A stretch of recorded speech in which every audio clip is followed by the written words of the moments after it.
ನಮಸ್ಕಾರ ಕದಂಬ ನ್ಯೂಸ್ಗೆ ಸ್ವಾಗತ. ನಾನು ಸೋನಿಕಾ ಸುದೇಶ್. ಮೊದಲಿಗೆ ಮುಖ್ಯಾಂಶಗಳು. ಜೈ ಗಜಾನನ ಸೌಹಾರ್ದ ಸಹಕಾರಿ ಬ್ಯಾಂಕ್ 2ನೇ ಶಾಖೆ ಉದ್ಘಾಟನೆ. ನೆಹರು ಕ್ರೀಡಾಂಗಣದಲ್ಲಿ ರಾಷ್ಟ್ರೀಯ ಯುವ ದಿನಾಚರಣೆ. ಸ್ವಂತ ಬಲದ ಮೇಲೆ ಭವಿಷ್ಯ ಕಟ್ಟಿಕೊಳ್ಳಿ, ಶಿವಕುಮಾರ್ ಶೀಲ್ವಂತ್. ಸಮಾಜಕ್ಕಾಗಿ ದೇಶಕ್ಕಾಗಿ ಬದುಕುವವರ ಸಂಖ್ಯೆ ಕಡಿಮೆಯಾಗಿದೆ, ಸೋನು ಸೋದ್. ಸುದ್ದಿಯ ವಿವರಗಳು. ಜೈ ಗಜಾನನ ಸೌಹಾರ್ದ ಸಹಕಾರಿ ಬ್ಯಾಂಕ್ ಜನತೆಗೆ ಉತ್ತಮ ಸಾಲ ಸೌಲಭ್ಯ ಮತ್ತು ಬದುಕು ಹಸನಾಗುವ ನಿಟ್ಟಿನಲ್ಲಿ ಸಹಕಾರ ನೀಡಲಿ ಎಂದು ಸೌಹಾರ್ದ ಸಹಕಾರ ಬ್ಯಾಂಕುಗಳ ಸಂಘ ನಿರ್ದೇಶಕ ಜಗನ್ನಾಥ್ ಕರಂಜೆ ತಿಳಿಸಿದರು. ಬೀದರ್ನ ಶಿವನಗರದಲ್ಲಿ ಜೈ ಗಜಾನನ ಸೌಹಾರ್ದ ಸಹಕಾರ ಬ್ಯಾಂಕಿನ 2ನೇ ಶಾಖೆ ಉದ್ಘಾಟಿಸಿ ಮಾತನಾಡಿದರು. ಬ್ಯಾಂಕಿನ ಸಂಸ್ಥಾಪಕ ಅಧ್ಯಕ್ಷ ವಿಜಯಕುಮಾರ್ ಶಿಂದೆ ಜನತೆಗೆ ಉತ್ತಮ ಸೌಲಭ್ಯ ನೀಡುತ್ತಿದ್ದಾರೆ. ಇದರಿಂದ ಬಡವರ ಮತ್ತು ಮಹಿಳೆಯರ ಏಳಿಗೆ ಸಾಧ್ಯವಾಗಲಿದೆ. ಸಹಕಾರ ಎಂದರೆ ಜನರ ಬದುಕು ಹಸನಾಗಬೇಕು, ಜನರು ಸಂತೃಪ್ತಿಯಿಂದ ಬದುಕಬೇಕು. ಈ ನಿಟ್ಟಿನಲ್ಲಿ ಸಹಕಾರ ಸೊಸೈಟಿ ಉತ್ತರೋತ್ತರವಾಗಿ ಬೆಳೆಯಲಿ. ಜನರು ಕೂಡ ಸಾಲ ಪಡೆದುಕೊಂಡು ಸಕಾಲಕ್ಕೆ ಹಿಂತಿರುಗಿಸಬೇಕು. ಹೀಗಾದಾಗ ಮಾತ್ರ ಸಹಕಾರಿ ಬ್ಯಾಂಕುಗಳು ಬೆಳೆಯಲು ಸಾಧ್ಯ, ಜನರು ಕೂಡ ಅಭಿವೃದ್ಧಿ ಹೊಂದಲು ಪೂರಕವಾಗುತ್ತದೆ. ಶಿಂದೆಯವರ ಕಾರ್ಯ ಶ್ಲಾಘನೀಯ ಎಂದು ಕರಂಜೆ ತಿಳಿಸಿದರು. ಜೈ ಗಜಾನನ ಸೌಹಾರ್ದ ಸಹಕಾರಿ ಬ್ಯಾಂಕ್ ಸಂಸ್ಥಾಪಕ ಅಧ್ಯಕ್ಷ ವಿಜಯಕುಮಾರ್ ಶಿಂದೆ ಮಾತನಾಡಿ, ನಮ್ಮ ಬ್ಯಾಂಕ್ 2018ರಲ್ಲಿ ಆರಂಭಗೊಂಡು ನಿರಂತರವಾಗಿ ಮುನ್ನಡೆ ಸಾಧಿಸುತ್ತದೆ. ಇದುವರೆಗೆ 1 ಕೋಟಿಗೂ ಅಧಿಕ ನಿವ್ವಳ ಲಾಭ ಕಳೆದ 7 ವರ್ಷಗಳಲ್ಲಿ ಆಗಿದೆ. ಠೇವಣಿದಾರರಿಗೆ 1 ವರ್ಷಕ್ಕೆ 12 ಬಡ್ಡಿ ನೀಡಲಾಗುತ್ತಿದೆ. ಮಹಿಳೆಯರಿಗೆ 12.5% ಹೆಚ್ಚುವರಿ ಬಡ್ಡಿ ನೀಡಲಾಗುತ್ತದೆ. 6 ವರ್ಷಕ್ಕೆ ಹಣ ದ್ವಿಗುಣಗೊಳಿಸಲಾಗುವುದು. 9 ವರ್ಷಕ್ಕೆ ತ್ರಿಗುಣಗೊಳಿಸಲಾಗುತ್ತದೆ. ಇಲ್ಲಿ ಗೋಲ್ಡ್ ಲೋನ್ ಕೂಡ ನೀಡಲಾಗುತ್ತದೆ. ಇಲ್ಲಿ ಉತ್ತಮ ಸೌಲಭ್ಯಗಳಿದ್ದು ನಿರ್ಭಯದಿಂದ ಜನರು ನಮ್ಮ ಸೊಸೈಟಿ ಜೊತೆ ವ್ಯವಹಾರ ಮಾಡಬಹುದು. ನಮ್ಮ 3ನೇ ಶಾಖೆ ಬಸವಕಲ್ಯಾಣದಲ್ಲಿ ಆರಂಭಿಸಲಿದ್ದೇವೆ. ಇದು 2ನೇ ಶಾಖೆ ಆಗಿದೆ ಎಂದು ಶಿಂದೆ ತಿಳಿಸಿದರು. ಇದೇ ವೇಳೆ ವೇದಿಕೆ ಮೇಲೆ ನಗರಸಭೆ ಸದಸ್ಯ ರಾಜು ಚಿಂತಾಮಣಿ, ಸತ್ಯಂ ಸಂಸ್ಥೆಯ ಅಧ್ಯಕ್ಷ ಶಿವಾಜಿರಾವ್ ಭೋಸ್ಲೆ, ವಕೀಲರಾದ ವಾಡೇಕರ್ ದಸವಂತರಾವ್, ಪಿಎಸ್ಐ ಪ್ರಭಾಕರ್ ಪಾಟೀಲ್, ವೈಜನಾಥ್ ಉಪ್ಪಿನ್, ಸಂಜುಕುಮಾರ್ ಪಾಟೀಲ್, ಸೌಹಾರ್ದ ಸಹಕಾರಿ ಬ್ಯಾಂಕ್ ಅಭಿವೃದ್ಧಿ ಅಧಿಕಾರಿ ವೀರ್ ಶೆಟ್ಟಿ, ಅರುಣ್ ಶಿಂದೆ, ಅಪರ್ಣಾ, ಸಂಜುಕುಮಾರ್ ಕನ್ಕೇರಿ, ವಿಜಯ್ ಬಿರಾದರ್, ಬಾಬುರಾವ್ ಇಂಚೂರೆ, ಶಿವಾಜಿರಾವ್ ಜಗತ್ತಪ್ ಸೇರಿದಂತೆ ಅನೇಕರು ಉಪಸ್ಥಿತರಿದ್ದರು.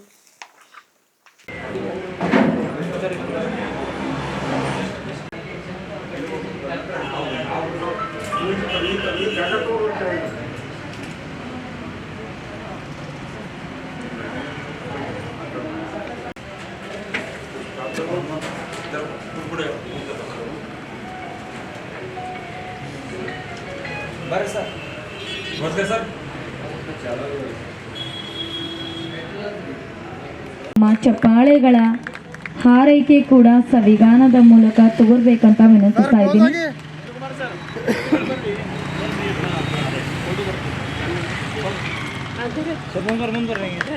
ಅರುಣಾ ಶಿಂದೆ ಅವರು ನಿರ್ದೇಶಕರು ವೇದಿಕೆ ಮೇಲೆ ಆಸೀನರಾಗಬೇಕಂತ ವಿನಂತಿಸ್ತಾ ಇದ್ದೀನಿ.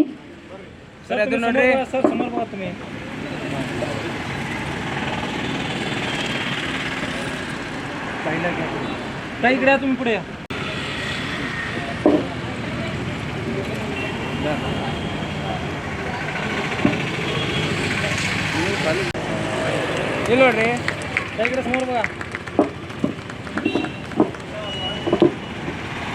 तो इतना 100% श्योर है कि गोल्ड रख लेके लोन देने का बैंक को कभी धोखा हो नहीं सकता. और हमारा उद्देश्य यह है कि ज़्यादा से ज़्यादा लोगों को पैसा हम थोड़ा सा पैसा बुजुर्ग लोग, सीनियर सिटीजन लोग, रिटायरमेंट लोग हमारे पास हमारे बैंक में जो ठेव डिपॉजिट करते हैं, एफडी रखते हैं, उनके ऊपर हम उनका सीनियर लोगों को आने का ना होगा तो हम घर तक हम उनको मंथली इंटरेस्ट पहुंचाते हैं. ऐसा बुजुर्ग लोग कैसा करते हैं कि उनके पास पैसा रहता है लेकिन उन्होंने मुद्दल में खर्चा नहीं करते. ऊपर का और नेशनल बैंक में 5% 6% देते हैं, हम 12% देते हैं. उनका कैसा है इंटरेस्ट के ऊपर से उनका गुजारा रहता है. उनका फ्यूचर चलने के लिए वो सोचते हैं, उनको हम सेवा दे सकते हैं. ऐसा हम सेवा देते आया है. हम 0 से चालू किए हैं और हम 6 लाख से बैंक चालू किए हैं. फर्स्ट में पूरा कंप्यूटराइज है सर क्या मैनुअल है? नहीं ये 5 साल हम मैनुअल चलाया है, अब ऑनलाइन कंप्यूटराइज हम ऑनलाइन से चला रहे हैं। ओन बिल्डिंग है क्या किराए में सब पूरा ब्रांच? नहीं ये किराए से लिया है। हाँ वन बिल्डिंग है, किराए से लिए। बाल्की में भी हम किराए से लिए हुए हैं। तो हमारा इरादा है कि हेड ब्रांच वन ब्रांच बनाना बोल के ये हमारा लक्ष्य है। चाहे सभी जनता से, सभी लोगों से ऐसा ही मदद होना चाहिए। और कैसा है, हम वन जगह लेकर के, वन पैसे से वन जगह लेकर के बैंक को हमारे बैंक को हम डेवलप करना बोल के ऐसा लक्ष्य लेके हम आए हैं सर। Right sir. मेरा नाम विजय कुमार कोंडिबा सिंधी। ಯುವ ಜನರು ಸ್ವಂತ ಬಲದ ಮೇಲೆ ಭವಿಷ್ಯ ಕಟ್ಟಿಕೊಳ್ಳಬೇಕು ಎಂದು ಅಪರ ಜಿಲ್ಲಾಧಿಕಾರಿ ಶಿವಕುಮಾರ್ ಶಿಲ್ಮಾಂತ್ ಹೇಳಿದರು. ಬೀದರ್ ನಗರದ ನೆಹರು ಕ್ರೀಡಾಂಗಣದಲ್ಲಿ ಯುವ ಸಬಲೀಕರಣ ಮತ್ತು ಕ್ರೀಡಾ ಇಲಾಖೆ ವತಿಯಿಂದ ಹಮ್ಮಿಕೊಂಡಿದ್ದ ರಾಷ್ಟ್ರೀಯ ಯುವ ದಿನ ಕಾರ್ಯಕ್ರಮ ಉದ್ಘಾಟಿಸಿ ಅವರು ಮಾತನಾಡಿದರು. ಸರ್ಕಾರ ಅಥವಾ ಬೇರೆಯವರ ನೆರವಿಗಾಗಿ ಕಾಯಬಾರದು, ಯಾರನ್ನು ಅವಲಂಬಿಸಬಾರದು, ಗಟ್ಟಿ ನಿರ್ಧಾರ ಕೈಗೊಂಡು ಪರಿಶ್ರಮದಿಂದ ಉತ್ತಮ ಬದುಕು ರೂಪಿಸಿಕೊಳ್ಳಬೇಕು ಎಂದು ತಿಳಿಸಿದರು. ಅನೇಕ ಯುವಕರು ಮೊಬೈಲ್ಗೆ ದಾಸರಾಗಿದ್ದಾರೆ. ಮೊಬೈಲ್ ದುರ್ಬಳಕೆ ಮಾಡಿಕೊಂಡು ಭವಿಷ್ಯ ಹಾಳು ಮಾಡಿಕೊಳ್ಳುತ್ತಿದ್ದಾರೆ. ಮೊಬೈಲ್ ಅತಿಯಾದ ಬಳಕೆ ನಿಲ್ಲಿಸಬೇಕು, ಹಿತಾಮಿತವಾಗಿ ಬಳಸಬೇಕು ಎಂದು ಹೇಳಿದರು. ಕೇಂದ್ರ ಸರ್ಕಾರದ ರಾಜ್ಯ ಅಭಿವೃದ್ಧಿ ಸಮನ್ವಯ ಹಾಗೂ ಮೇಲುಸ್ತುವಾರಿ ಸಮಿತಿಯ ಸದಸ್ಯ ಶಿವಯ್ಯ ಸ್ವಾಮಿ ಮಾತನಾಡಿ, ಯುವಕರು ದೇಶದ ಬೆನ್ನೆಲುಬು, ದೇಶವನ್ನು ಸರಿಯಾದ ದಿಕ್ಕಿನಲ್ಲಿ ಮುನ್ನಡೆಸುವ ಶಕ್ತಿ ಯುವಕರಲ್ಲಿದೆ ಎಂದು ತಿಳಿಸಿದರು. ಸರ್ಕಾರ ರಾಜಕೀಯ ಹಿನ್ನೆಲೆ ಹೊಂದಿರದ 1 ಲಕ್ಷ ಯುವಕರನ್ನು ಗ್ರಾಮ ಪಂಚಾಯಿತಿಯಿಂದ ಸಂಸತ್ ಸದಸ್ಯ ಸ್ಥಾನದವರೆಗೆ ಅಣಿಗೊಳಿಸಲು ಯೋಜನೆ ಹಾಕಿಕೊಂಡಿದೆ. ದೇಶದಲ್ಲಿ ಯುವಕರಿಗೆ ಒಳ್ಳೆಯ ಭವಿಷ್ಯ ಇದೆ. ಧನಾತ್ಮಕವಾಗಿ ಚಿಂತಿಸಿ ಭಾರತವನ್ನು ವಿಶ್ವಗುರುವಾಗಿಸಲು ಮಂದಡಿ ಇಡಬೇಕು. ಸ್ವಾಮಿ ವಿವೇಕಾನಂದರು ಹೇಳಿದಂತೆ ಎಲ್ಲಾ ಶಕ್ತಿ ಯುವಕರೊಳಗೆ ಇದ್ದು ಏನು ಬೇಕಾದರೂ ಸಾಧಿಸಿ ತೋರಬಹುದು. ಪ್ರಧಾನಿ ನರೇಂದ್ರ ಮೋದಿ ಅವರು 2047ರ ವಿಕಸಿತ ಭಾರತದ ಕನಸು ನನಸಾಗಿಸಲು ಎಲ್ಲಾ ಯುವಕರು ಕೈಜೋಡಿಸಬೇಕು ಎಂದು ಹೇಳಿದರು. ಲಂಡನ್ ಯುವ ಪರಿಷತ್ ಗೌರವ ಸಂಚಾಲಕ ಆದಿಶ್ ರಜನೀಶ್ವಾಲಿ ಮಾತನಾಡಿ, ಯುವಕರು ಉನ್ನತ ಗುರಿ ಇಟ್ಟುಕೊಳ್ಳಬೇಕು, ಮಹೋನ್ನತ ಸಾಧನೆ ಮಾಡಬೇಕು ಎಂದು ತಿಳಿಸಿದರು. ರಾಷ್ಟ್ರೀಯ ಯುವ ಪ್ರಶಸ್ತಿ ಪುರಸ್ಕೃತರಾದ ಓಂ ಪ್ರಕಾಶ್ ರೋಟೆ, ಪ್ರಭುಲಿಂಗ ಬಿರದರ್, ರಾಜ್ಯ ಯುವ ಪ್ರಶಸ್ತಿ ಪುರಸ್ಕೃತರಾದ ಶಿವಕುಮಾರ್ ಸ್ವಾಮಿ, ಮಹೇಶ್ ಗೋರ್ನಾಳ್ಕರ್ ಮಾತನಾಡಿದರು. ನೆಹರು ಯುವ ಕೇಂದ್ರದ ಜಿಲ್ಲಾ ಯುವ ಅಧಿಕಾರಿ ಮಯೂರ್ ಕುಮಾರ್ ಗೋರಮ್ಮ ಉಪಸ್ಥಿತರಿದ್ದರು. ಯುವ ಸಬಲೀಕರಣ ಹಾಗೂ ಕ್ರೀಡಾ ಇಲಾಖೆಯ ಸಹಾಯಕ ನಿರ್ದೇಶಕ ನಾಗರಾಜ್ ಮಠ್ ಪ್ರಾಸ್ತಾವಿಕವಾಗಿ ಮಾತನಾಡಿದರು. ಅವರು ಹಾಕಿರುವಂಥ ಬುನಾದಿಯಿಂದಲೇ ನಮ್ಮ ಭಾರತ ದೇಶ ಸ್ವಾತಂತ್ರ್ಯ ಆಗಲಿಕ್ಕೆ ಸಾಧ್ಯ ಆಯಿತು. ಜೊತೆಗೆ ನೇತಾಜಿ ಸುಭಾಷ್ ಚಂದ್ರ ಬೋಸ್ ಅಂತ ಇವತ್ತು ಸ್ವಾಮಿ ವಿವೇಕಾನಂದವರ ಜಯಂತ್ಯೋತ್ಸವ ಅಂಗವಾಗಿ ರಾಷ್ಟ್ರೀಯ ಯುವ ದಿನಾಚರಣೆಯನ್ನು ಇಲ್ಲಿ ಮಾಡ್ತಾಯಿದ್ದೀವಿ. ಒಂದೆರಡೇ ಪಾಯಿಂಟು ತಮ್ಮ ಎದುರಿಗೆ ಹೇಳಲಿಕ್ಕೆ ಇಚ್ಛೆ ಪಡ್ತೀನಿ. ಒಂದು ಅಂತಂದರೆ ಮೊಬೈಲ್ದು ಒಂದು ವಿಷಯ ರೇಸ್ ಆಯ್ತು. ಈಗ ನಮ್ಮಲ್ಲಿ ಭಾವನೆ ಹ್ಯಾಂಗೆ ಬಂದಿದೆ ಅಂತಂದರೆ, ಚಿಕ್ಕ ಮಕ್ಕಳು ಇನ್ನೂ 1-2 ವರ್ಷ ಇದ್ದಂಥ ಮಗು ಅಂದರೆ ಪೇರೆಂಟ್ಸ್ದು ಒಂದು ಕ್ವಾಲಿಟೀಸ್ ಯಾವ ಥರ ಆಗೋಗ್ಬಿಟ್ಟಿದೆ ಅಂತಂದರೆ, ಆ ಮಗನಿಗೆ ಅಥವಾ ಮಗಳಿಗೆ 1 ವರ್ಷ 2 ವರ್ಷ ಮಗನಿಗೆ ಮೊಬೈಲ್ ಕೊಟ್ಟರೆ ಆ ಮಗು ಸುಮ್ಮನೆ ಇರ್ತೈತೆ, ಏನೋ ಒಂದು ನೋಡ್ಕೊತಾ ಇರ್ತದೆ ಅಂತ ಆ ಮೊಬೈಲ್ ಕೊಟ್ಟು ಆ ಮೊಬೈಲ್ನಲ್ಲಿ ಮಗು ಏನೇನು ನೋಡುತ್ತೆ ಏನೇನಿಲ್ಲ ಅನ್ನುವಂಥದ್ದನ್ನು ಕೂಡ ಪರಿಕಲ್ಪನೆ ಪೇರೆಂಟ್ಸಿಗೆ ಇರದೇ ಇರುವಂಥದ್ದು ಒಂದು ಆಗ್ತದೆ. ಕ್ರಮೇಣವಾಗಿ ಏನಾಗುತ್ತೆ ಅಂತಂದರೆ ಆ ಮೊಬೈಲ್ ಹ್ಯಾಬಿಟ್ ಏನಿದೆ ಆ ಮಗುವಿಗೆ ಬಿದ್ದುಬಿಡುತ್ತೆ. ಸೊ ಎಲ್ಲಿವರೆಗೂ ನೀವು ಮೊಬೈಲ್ ಕೊಡೋದಿಲ್ಲ ಅಲ್ಲಿವರೆಗೂ ಊಟನೂ ಮಾಡೋದಿಲ್ಲ, ಓದೋದಿಲ್ಲ, ಇನ್ನೊಂದಿಲ್ಲ ಮತ್ತೊಂದಿಲ್ಲ. ಸೊ ಅದೊಂದು ಲಿಂಕ್ ಬೆಳೆದೋಗ್ಬಿಡ್ತೈತೆ ಅದು. ಸೊ ಇದಕ್ಕೆ ಕಾರಣಕರ್ತರು ಯಾರು? ಪೇರೆಂಟ್ಸು. ಅಂದರೆ ಮೂಲಭೂತವಾಗಿ ಮಗುವಿಗೆ ಏನು ಹೇಳಬೇಕು ಏನು ಬಿಡಬೇಕು ಅನ್ನುವಂಥದ್ದು ಒಂದು ಜವಾಬ್ದಾರಿ ಆವಾಗ ಪೇರೆಂಟ್ಸ್ ಇರುತ್ತೆ. ಆಮೇಲೆ ಇನ್ನೊಂದು ಏನಂತಂದರೆ, ಎಲ್ಲ ಸರ್ಕಾರ ಮಾಡಬೇಕು, ಎಲ್ಲ ದೊಡ್ಡವ್ರು ಮಾಡಬೇಕು. ಗುರುನಾನಕ್ ದೇವ ಪಬ್ಲಿಕ್ ಶಾಲೆಯು 50 ವರ್ಷ ಪೂರೈಸಿದ ಹಿನ್ನೆಲೆ ಸುವರ್ಣ ಮಹೋತ್ಸವದ ಅಂಗವಾಗಿ ಬೀದರ್ ನಗರದ ನೆಹರು ಕ್ರೀಡಾಂಗಣದಲ್ಲಿ ಹಮ್ಮಿಕೊಳ್ಳಲಾದ ಬೀದರ್ ಮ್ಯಾರಥಾನ್ಗೆ ಖ್ಯಾತ ಚಲನಚಿತ್ರ ನಟ ಹಾಗೂ ಸಮಾಜ ಸೇವಕ ಸೋನು ಸೂದ್ ಅವರು ಚಾಲನೆ ನೀಡಿದರು. ಮ್ಯಾರಥಾನ್ 21 ಕಿಲೋಮೀಟರ್, 10 ಕಿಲೋಮೀಟರ್, 5 ಕಿಲೋಮೀಟರ್ ಮತ್ತು 3 ಕಿಲೋಮೀಟರ್ ಹೀಗೆ 4 ವಿಧಗಳಲ್ಲಿ ವಿನ್ನಿಂಗಡಣೆಗಾಯಿತು. ಸುಮಾರು 6,000 ವಿದ್ಯಾರ್ಥಿಗಳು ಮ್ಯಾರಥಾನ್ನಲ್ಲಿ ಭಾಗಿಯಾಗಿದ್ದರು. ನಂತರ ಕಾರ್ಯಕ್ರಮವನ್ನು ಉದ್ದೇಶಿಸಿ ಮಾತನಾಡಿದ ನಟ ಸೋನು ಸೂದ್, ವಿದ್ಯಾರ್ಥಿ ಜೀವನ ಬಹಳ ಮಹತ್ವದ್ದು. ಯಾರು ಕೂಡ ಅಮೂಲ್ಯವಾದ ಸಮಯವನ್ನು ವ್ಯರ್ಥ ಮಾಡಿಕೊಳ್ಳಬಾರದು. ಆನ್ಲೈನ್ ಗೇಮ್, ಸಾಮಾಜಿಕ ಜಾಲತಾಣಗಳಿಂದ ದೂರ ಇರಬೇಕು. ಸಾಧನೆಯ ಗುರಿಯೆಡೆಗೆ ಗಮನ ಇರಬೇಕು.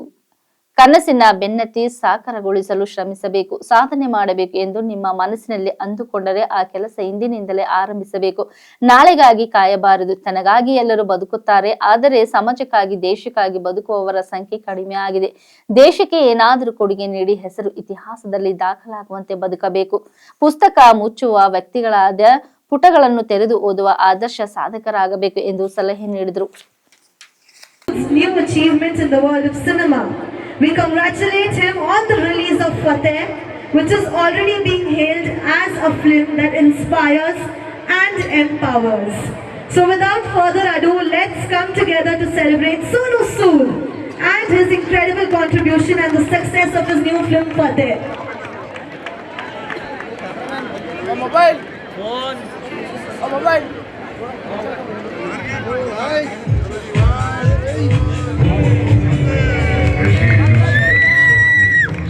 Come on everyone, let's make some noise for Fateh! कभी नहीं पूछा किसे मारना है, क्यों मारना है।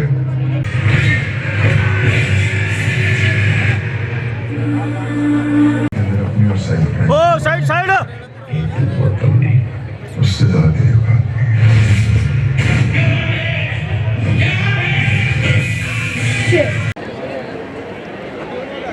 I now request Shri Hanuman Sir, Dean Academics, to felicitate Dr. Sardar Balbir Singh Ji, President SNJSF.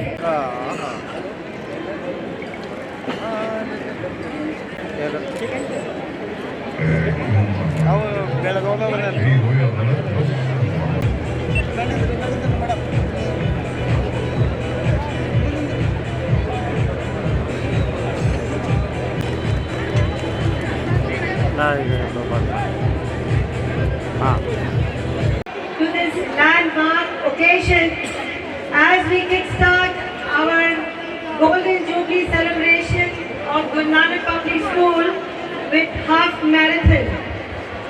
This event is not just about running, it's about honoring the journey of excellence, resilience and unity that our school has upheld over for 5 decades. On this occasion, we remember and pay tribute to our founder president, Pant Ratan Shiromani Sardar Joga Singh Ji, who started Guru Nanak Public School in 1975 with a vision to render service to humanity. Bidar के बारे में बचपन से मैं सुनता हूँ और यहाँ पर पता है कि एजुकेशन के लिए जाना जाता है ये जगह। और आज जब मैं यहाँ पर गुरु नानक पब्लिक स्कूल की आज गोल्डन जुबली का जो महोत्सव है उस पर आने का मौका मिला तो बड़ा अच्छा फील हुआ। थैंक यू बलबीर जी के लिए, विष्णु मैम के लिए, आपने मुझे मौका दिया इस ब्यूटीफुल फैमिली का हिस्सा बनने के लिए। और ख़ासकर जब इतने सुबह बच्चों को देखा जो सुबह उठकर मैराथन में भाग लेने आए, so I think it's very very inspiring to see people who are been motivated to come and join this mission. So I want to congratulate the organizers for making this happen. I think ये बिदर की फतेह है। Public school का 50 साल हो गए sir. जी, सफलता के बारे में क्या बोलेंगे? आई थिंक जब आप, मेरे मदर खुद एजुकेशन बैकग्राउंड से रहे हैं, जितने मोगा में पंजाब में स्कूल कॉलेजेस बने वो मेरे फादर या मेरे ग्रैंडफादर लोगों ने या उनके फादर लोगों ने सब बनवाए। और जो भी लोग एजुकेशन की दुनिया में होते हैं, so I have huge respect for them. I think you have to dedicate your life to teach kids and it's a very very noble profession. So whenever I come across someone who has a school, colleges who are related to education, I think about my mother, father, and I think it's one of the best things that you can do. So to give back to the society, to teach kids, to motivate them, to give them a mission in life. So I'm very very happy to be a part of this. Sir आपका message क्या रहेगा pandemic में आपकी services बोलिए sir In fact, job they were dying there in Bombay in fact the best thing is the पहली buses आई थी वो बोलिए। इधर ही आई थी, गुलबर्गा की बसेस थी वो जो फर्स्ट मिशन शुरू हुआ था 10 बसेस से 350 फैमिलीज वर फ्रॉम गुलबर्गा जब उनको भेजा था. So I think it's very very important. मुझे लगता है कि हम लोग अपनी लाइफ में इतना बिजी रहते हैं कि खुद बड़ी गाड़ी बना लें, बड़े बंगले बना लें. So I think we have to think about that, we have to give back to the society. और मेरा लाइफ का मिशन ये है, अभी मेरी फिल्म आ रही है फतेह जो कल रिलीज हुई 10th को. मैंने इनफैक्ट फर्स्ट डे उसका टिकट प्राइस ही 99 रुपीज़ रखा कि हर एक कॉमन मैन देख पाए. और उसकी 100% जो प्रोसीडिंग्स हैं we are giving to charity to make old age homes, to make orphanages जहाँ पे हम लोग कई बार बात करते हैं अपनी फिल्म्स की कलेक्शंस की. बहुत 100 करोड़ कमाया, 500 करोड़ कमाया, पर मुझे लगता है कि वो बैक सोसाइटी को देना बड़ा ज़रूरी है. सो दैट्स वाई जब फतेह बननी शुरू हुई, सो आई थॉट कि इसकी हर एक सिंगल कलेक्शन फतेह की जो हम लोग सोसाइटी में देंगे. इनफैक्ट पूरे इंडिया के अंदर hundreds and hundreds of institutes हैं वो बच्चों को फिल्म दिखा रहे हैं खुद से. कई शोज़ बुक करके उन्होंने 1 वीक के शोज़ बुक किए हुए हैं so that kids can see that film. और मैं बलवीर पाजी और इसमें मैम को भी यही बोल रहा था, मैं कि आपके स्कूल में यहाँ पे कॉलेजेस में इतने बच्चे हैं, प्लीज़ ऑर्गेनाइज शोज़ ताकि वो ना सिर्फ एंटरटेन हो बट उसकी जो कलेक्शंस हैं वो चैरिटी में भी जा सकें और किसी का भला हो सके. अब सर फिल्म में बहुत काम किए सर, तो अभी विदर डिस्ट्रिक्ट के लिए आप क्या करना चाहते हैं? मैं तो जुड़ा हूँ अभी इस परिवार के साथ, तो मैं तो बोलता हूँ मैं कि मुझे बताइए कि मैं क्या कर सकता हूँ इसके साथ. जहाँ पे भी कोई नीडीज हो, चाहे वो मेडिकल के हों, चाहे वो एजुकेशन के हो, so I am always there for that. Sir film एक बिजनेस माइंड से देखना पड़ेगा या कोऑपरेट अगर पुअर फैमिली को जो Sorry, आपने बताया ना, जी. आपने बताया 400 करोड़ कमाया, जी. 100 करोड़ कमाया बोल के आपने बताया, जी. वो फंड अगर पुअर फैमिली की यूज़ करो तो अच्छा रहता है क्या बिजनेस? नहीं, मुझे लगता है कि फैमिलीज़ को देखिए, जब भी आप कोई भी सक्सेस कमाते हैं, चाहे वो फिल्म्स में हो चाहे बिजनेस में हो, आप इसलिए कमाते हैं क्योंकि ऊपर वाला God is giving you to give back to the society. अभी आपके ऊपर है कि आप उसको अपने घर पे रखें या सोसाइटी में दें, but my experience is if you give back to the society God will give you 100 times more. So I think we have to give back to the society. I think that should be our mission, and every successful person who has done well in life, they should give back to the society. Sir आपकी ओर से school के students को और विदर के youngsters को क्या message रहेगा? To every single student of Guru Nanak Public School and every institute, I want to tell them, fitness is one of the most important things in my life. And it should be everyone's life's mission to stay fit and motivate. In today's world, when you are living in the social media world, people are spending a lot of time on the telephones, mobile phones, video games. They should come out, and I think when you see all these 6,500 students here, it motivates me, and it really makes me happy that there is someone who is doing to bring this awareness among the young youth. Thank you, sir. 144 ವರ್ಷಗಳಿಗೊಮ್ಮೆ ನಡೆಯುವ ವಿಶ್ವದ ಅತಿದೊಡ್ಡ ಧಾರ್ಮಿಕ ಮೇಳ ಮಹಾಕುಂಭ ಮೇಳಕ್ಕೆ ಪ್ರಯಾಗ್ರಾಜ್ನಲ್ಲಿ ಆರಂಭವಾಗಿದೆ. ಲಕ್ಷಾಂತರ ನಾಗ ಸಾಧುಗಳು ಪವಿತ್ರ ಸ್ನಾನ ಮಾಡುವ ಮೂಲಕ ಮಹಾಕುಂಭ ಮೇಳಕ್ಕೆ ವಿದ್ಯುಕ್ತ ಚಾಲನೆ ನೀಡಲಾಗಿದೆ. ಫೆಬ್ರವರಿ 26ರ ಮಹಾಶಿವರಾತ್ರಿವರೆಗೂ ಮಹಾಕುಂಭ ಮೇಳ ನಡೆಯಲಿದೆ. 40 ಕೋಟಿಗೂ ಅಧಿಕ ಜನರು ಭಾಗಿಯಾಗುವ ನಿರೀಕ್ಷೆ ಇದೆ. ಗಂಗಾ, ಯಮುನಾ, ಸರಸ್ವತಿ ನದಿಗಳ ಸಂಗಮದಲ್ಲಿ ಪುಣ್ಯ ಸ್ನಾನ ನಡೆಯಲಿದ್ದು ಉತ್ತರ ಪ್ರದೇಶ ಸರ್ಕಾರದಿಂದ ಸಂಪೂರ್ಣ ತಯಾರಿ ನಡೆದಿದೆ. ಇಲ್ಲಿಯವರೆಗೆ 40 ಲಕ್ಷಕ್ಕೂ ಹೆಚ್ಚು ಜನರು ನದಿಯಲ್ಲಿ ಸ್ನಾನ ಮಾಡಿದ್ದಾರೆ ಎಂದು ಮಹಾಕುಂಭ ಮೇಳದ ಅಧಿಕಾರಿ ವಿಜಯ್ ಕಿರಣ್ ಆನಂದ್ ಅವರು ತಿಳಿಸಿದ್ದಾರೆ. ಶನಿವಾರ ಸಂಗಮದಲ್ಲಿ ಸ್ನಾನ ಮಾಡಲು 33 ಲಕ್ಷ ಭಕ್ತರು ಭೇಟಿ ನೀಡಿದರು. ಕಳೆದ 2 ದಿನಗಳಲ್ಲಿ 85 ಲಕ್ಷಕ್ಕೂ ಹೆಚ್ಚು ಜನರು ನದಿಯಲ್ಲಿ ಸ್ನಾನ ಮಾಡಿದ್ದಾರೆ ಎಂದು ಮಾಹಿತಿ ನೀಡಿದ್ದಾರೆ. ಮಹಾಕುಂಭ ಮೇಳದಲ್ಲಿ 6 ಶಾಹಿ ಸ್ನಾನ ನಡೆಯಲಿದೆ. ಪುಣ್ಯ ಸ್ನಾನಕ್ಕೆ ಸರ್ಕಾರದಿಂದ ಸಕಲ ವ್ಯವಸ್ಥೆ ಆಗಿದೆ. ಅವಘಡಗಳು ನಡೆಯದಂತೆ ಸರ್ಕಾರ ಎಚ್ಚರಿಕೆ ವಹಿಸಿದೆ.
ವೈಕುಂಠ ಏಕಾದಶಿ ಹಿನ್ನೆಲೆ ಬೀದರ್ನ ರಾಂಪುರೆ ಕಾಲೋನಿಯಲ್ಲಿರುವ ಸತ್ಯನಾರಾಯಣ ಗೋಶಾಲೆಯಲ್ಲಿ ಸಾಮೂಹಿಕ ಸತ್ಯನಾರಾಯಣ ಪೂಜೆ ಹಮ್ಮಿಕೊಳ್ಳಲಾಗಿತ್ತು.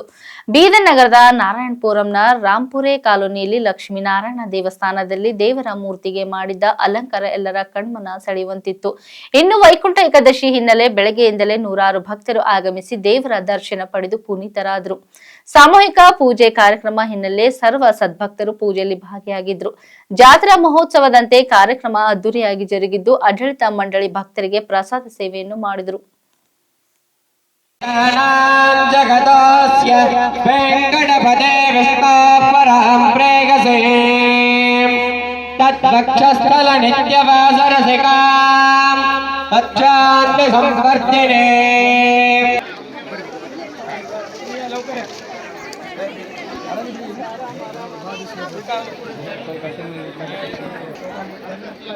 ಮಾಡೋದವ್ರು ಆಮೇಲೆ ದರ್ಶನ ತಗೋರಿ.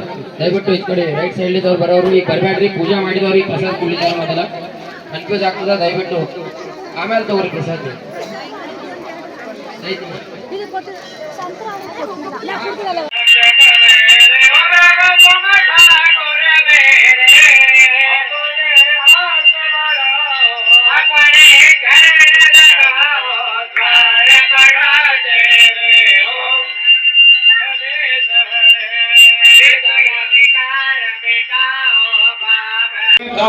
हरिनाम सिद्धा संध्यास्तमानस्य कामाः सुमङ्गले निजं बधूरिमां समेत पश्यता सौभा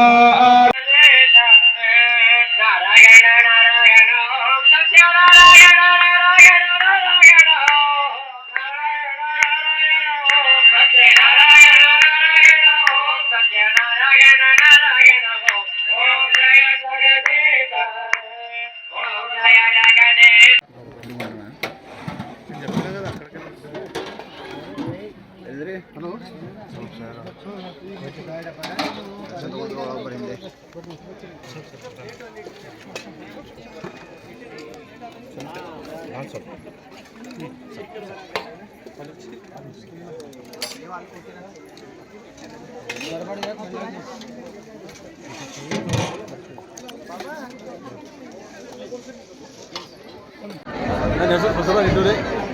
ಲಕ್ಷ್ಮೀ ಸತ್ಯನಾರಾಯಣ ದೇವಸ್ಥಾನ ಹಾಗೂ ಗೋಶಾಲಾ ಕಮಿಟಿ ಭಕ್ತರಾಗಿದ್ದು ಪ್ರತಿ ವರ್ಷದಂತೆ ಈ ವರ್ಷ ಕೂಡ ಭಾರಿ ವಿಜೃಂಭಣೆಯಿಂದ ಇದು ವೈಕುಂಠ ಏಕಾದಶಿ ಕಾರ್ಯಕ್ರಮವನ್ನು ಜರುಗುತ್ತದೆ. ಈ ವೈಕುಂಠ ಏಕಾದಶಿ ಕಾರ್ಯಕ್ರಮಕ್ಕೆ ಸುಮಾರು ಒಂದು 15-20 ಸಾವಿರ ಜನ ಇವತ್ತು ಸೇರಿದರು. ಇದು ಬೀದರ್ ಆಗಲಿ, ಬೀದರ್ ನಗರ ಆಗಲಿ, ಸುತ್ತಲ ಜನ ಆಗಲಿ, ತೆಲಂಗಾಣ, ಮಹಾರಾಷ್ಟ್ರ ಆಗಲಿ ಎಲ್ಲ ಭಕ್ತರು ಭಾಳ ಜನ ಭಕ್ತರು. ಆ ಭಕ್ತರನ್ನ ಇವತ್ತು ಮತ್ತು ನಾಳೆ 2 ದಿವಸ ಕಾರ್ಯಕ್ರಮ ಇದೆ. ವೈಕುಂಠದಲ್ಲಿ ಸತ್ಯನಾರಾಯಣ ದರ್ಶನ ತೊಗೊಂಡು ಮತ್ತು ಇಲ್ಲಿ ಗೋಶಾಲೆ ಇದೆ. ಸತ್ಯನಾರಾಯಣ ಲಕ್ಷ್ಮೀ ಸತ್ಯನಾರಾಯಣ ಗೋಶಾಲೆ ಅಂತಿದೆ. ಗೋಶಾಲೆ ಗೋ ಪೂಜೆ ಮಾಡಿ ಎಲ್ಲ ದರ್ಶನ ತೊಗೊಂಡು ಗೋ ದರ್ಶನ ತೊಗೊಂಡು ಎಲ್ಲ ಭಕ್ತರು ಪುನೀತರಾಗ್ತಿದ್ದಾರೆ. ಅದಕ್ಕೆ ಭಾರಿ ಇದಕ್ಕೆ ಎಲ್ಲ ಒಂದು ಪೊಲೀಸ್ ಇಲಾಖೆಯವರು ಕೂಡ ಸಪೋರ್ಟ್ ಮಾಡಿದ್ದಾರೆ. ಭಾಳ ಚೆನ್ನಾಗಿ ಪೊಲೀಸ್ ಇಲಾಖೆಯವರು ಕೂಡ ಎಲ್ಲ ವ್ಯವಸ್ಥೆ ಸರಿ ಮಾಡಿದ್ದಾರೆ. ಹಾಗೂ ನಮ್ಮ ವಾಲಂಟಿಯರ್ಸ್ ಕೂಡ ಭಾಳ ಚೆನ್ನಾಗಿ ಕೆಲಸ ಮಾಡ್ಯಾರ. ಇದಕ್ಕೆ ನಮ್ಮದು ಆಡಳಿತ ಮಂಡಳಿ ಅಧ್ಯಕ್ಷರಾದ ಪ್ರಭಾಕರ್ ಮಲ್ಲಾಪುರಿ ಸಾಹೇಬರು ಹಾಗೂ ನಮ್ಮದು ಅರ್ಥಮ್ ಬಾಬು ಸಾಹೇಬರು, ನಮ್ಮ ದೀಕ್ಷಿತ್ ಮಹಾರಾಜ್ ಸಾಹೇಬರು ಇವರೆಲ್ಲ ಅವ್ರು ಸದರದಾಗ ಭಾಳ ಒಳ್ಳೆಯ ಆಯೋಜನೆ ಆಗಿದೆ. ಮತ್ತು ಇದು ಸುಮಾರು ಈ ಬೀದರ್ದಾಗ ಇದು ಸರಾಸರಿ ಇದು 2ನೇ ದೇವಸ್ಥಾನ. ಒಂದು 11 ಜನ ಇದು ನಮ್ಮದೊಂದು ವೈಕುಂಠ ಏಕಾದಶಿ ಕಾರ್ಯಕ್ರಮ. ಇಷ್ಟು ಹೇಳಿ ಎಲ್ಲ ಭಕ್ತರಿಗೆ ಧನ್ಯವಾದ ಹೇಳಿ. ನಗರದ ಹಿಂದೂ ಭಕ್ತಾದಿಗಳಲ್ಲಿ ಸತೀಶ್ ಕುಮಾರ್ ಮಾಡುವ ವಂದನೆಗಳು. ವೈಕುಂಠ ಏಕಾದಶಿಯಂದು ಸತ್ಯ ಲಕ್ಷ್ಮೀನಾರಾಯಣ ಚಾರಿಟೇಬಲ್ ಟ್ರಸ್ಟ್ ಏನಿದೆ, ಒಳ್ಳೆಯ ಒಂದು ಚಾರಿಟೇಬಲ್ ಟ್ರಸ್ಟ್ ಆಗಿ ಸಮಾಜಮುಖಿಯಾಗಿ ನಮ್ಮ ಧರ್ಮದ ಆಚಾರ ಬಗ್ಗೆ ಏನು ಸಂಸ್ಕಾರ ಕೊಡಬೇಕೆಂಬ ಒಂದು ಭಾವನೆಯಿಂದ ಸತ್ಯನಾರಾಯಣ ದೇವಸ್ಥಾನ ಮಾಡಿದ್ದಾರೆ. ಪ್ರತಿ ವರ್ಷದಂತೆ ಈ ವರ್ಷವೂ ವೈಕುಂಠ ಏಕಾದಶಿಯನ್ನು ಒಂದು ಒಳ್ಳೆಯ ಕಾರ್ಯಕ್ರಮ ಕೊಟ್ಟಿದ್ದಾರೆ. ಬೀದರ್ ನಗರದ ಎಲ್ಲ ಭಕ್ತರು ಇಲ್ಲಿ ಬಂದು ದರ್ಶನ ಪಡೆದು ದಾಸೋಹ ಪ್ರಸಾದ ವ್ಯವಸ್ಥೆಯನ್ನು ಮಾಡಿದ್ದಾರೆ. ಅದು ಅಲ್ಲದೆ ಸತ್ಯನಾರಾಯಣ ಚಾರಿಟೇಬಲ್ ಟ್ರಸ್ಟು ಗೋಶಾಲೆಯನ್ನು ಒಳ್ಳೆಯ ರೀತಿಯಲ್ಲಿ ನಡೆಸುತ್ತಿದೆ. ಅದಕ್ಕಾಗಿ ಹಿಂದೂ ಬಾಂಧವರಲ್ಲಿ ನನ್ನದು ಒಂದು ಕಳಕಳಿಯ ವಿನಂತಿ ಏನೆಂದರೆ, ಎಲ್ಲರೂ ಹುಟ್ಟುಹಬ್ಬ ಆಚರಣೆ ಮಾಡುತ್ತಿದ್ದೇವೆ. ಎಲ್ಲೋ ಹೋಟೆಲಲ್ಲಿ ಹೋಗಿ ಕೇಕ್ ಕಟ್ ಮಾಡಿ ಊಟ ಮಾಡೋ ಪದ್ಧತಿಯನ್ನು ಬಿಟ್ಟು ದೇವಸ್ಥಾನಕ್ಕೆ ಬಂದು ಗೋಶಾಲೆಗೆ ಏನಾರ ವ್ಯವಸ್ಥೆ ಮಾಡಿ ಕೊಟ್ಟಿದ್ದರೆ ಒಂದು ಒಳ್ಳೆಯ ಗೋಶಾಲೆಯನ್ನು ಮುಂದೆ ಮಾಡೋ ಭಾವನೆ ಸಮಾಜದಲ್ಲಿ ಈ ಟ್ರಸ್ಟನ್ನು ನೋಡಿ ಇನ್ನೊಂದು ಟ್ರಸ್ಟ್ನು ಹುಟ್ಟುಕೊಳ್ಳುತ್ತದೆ ಎಂದು ನನ್ನ ಒಂದು ಭಾವನೆ ಇದೆ. ಇಂದು ಬೀದರ್ ನಗರದಲ್ಲಿ ಸತ್ಯನಾರಾಯಣ ಸ್ವಾಮಿ ದೇವಸ್ಥಾನದಲ್ಲಿ ಏನು ಪ್ರತಿ ವರ್ಷದಂತೆ ಈ ವರ್ಷ ಕೂಡ ಏನು ವೈಕುಂಠ ಏಕಾದಶಿ ನಿಮಿತ್ತವಾಗಿ ಏನು ಒಳ್ಳೆಯ ದೇವಸ್ಥಾನಕ್ಕೆ ಅಲಂಕಾರ ಮತ್ತು ಭಕ್ತಾದಿಗಳು ಏನು ಆಗಮಿಸ್ತಾ ಇದ್ದಾರೆ. ಎಲ್ಲ ತಾಯಂದಿರು ಮತ್ತು ಶ್ರದ್ಧೆಯ ಎಲ್ಲ ಹಿರಿಯರು ಈ ವೈಕುಂಠ ಏಕಾದಶಿ ನಿಮಿತ್ತ ಸತ್ಯನಾರಾಯಣ ಸ್ವಾಮಿ ಆಶೀರ್ವಾದ ಎಲ್ಲರ ಮೇಲೆ ಇರಲಿ ಎಂದು ಶುಭ ಹಾರೈಸುತ್ತೇನೆ. ಶ್ರೀಮನ್ನಾರಾಯಣ ಶ್ರೀ ಲಕ್ಷ್ಮೀ ಸತ್ಯನಾರಾಯಣ ದೇವಸ್ಥಾನ ಹಾಗೂ ಶ್ರೀ ಲಕ್ಷ್ಮೀ ಸತ್ಯನಾರಾಯಣ ಚಾರಿಟೇಬಲ್ ಟ್ರಸ್ಟ್ ಇವತ್ತು ವೈಕುಂಠ ಏಕಾದಶಿಯ ವಿಶೇಷ ಕಾರ್ಯಕ್ರಮವನ್ನು ಆಯೋಜಿಸಿದೆ. ಇವತ್ತು ವೈಕುಂಠ ಏಕಾದಶಿ ನಿಮಿತ್ತ ಸುಮಾರು ಸಾವಿರಾರು ಜನ ಬಂದು ಭಕ್ತರು ಇಲ್ಲಿ ದರ್ಶನ ಪಡೆದಿದ್ದಾರೆ. ಹಾಗೆ ತಾವೆಲ್ಲರೂ ಬಂದು ಇಲ್ಲಿ ದರ್ಶನ ಪಡೆದು ಪುನೀತರಾಗಬೇಕೆಂದು ಎಲ್ಲರಲ್ಲಿ ಕಳಕಳಿಯ ವಿನಂತಿ. ಹಾಗೆ ನಾಳೆ 11 ಜನವರಿ ಸಾಮೂಹಿಕ ಸತ್ಯನಾರಾಯಣ ಪೂಜೆಯನ್ನು ಏರ್ಪಡಿಸಲಾಗಿದೆ. ಯಾರಾದರೂ ಇದರಲ್ಲಿ ಭಾಗವಹಿಸಲು ಇಚ್ಛೆ ಇದ್ದರೆ ತಾವೆಲ್ಲರೂ ಬಂದು ಇದರಲ್ಲಿ ಭಾಗವಹಿಸಬಹುದು ಎಂದು ಚಾರಿಟೇಬಲ್ ಟ್ರಸ್ಟ್ ಅವರಿಂದ ನಾವು ನಿಮ್ಮಲ್ಲಿ ಕೋರುತ್ತೇವೆ. ಇಲ್ಲಿವರೆಗೆ ಸುದ್ದಿ ಕೊಟ್ಟಿದ್ದು ನಾನು ಸೋನಿಕಾ ಸತೀಶ್. ಮುಂದಿನ ಸುದ್ದಿಯೊಂದಿಗೆ ಮತ್ತೆ ಭೇಟಿಯಾಗೋಣ. ವಂದನೆಗಳು.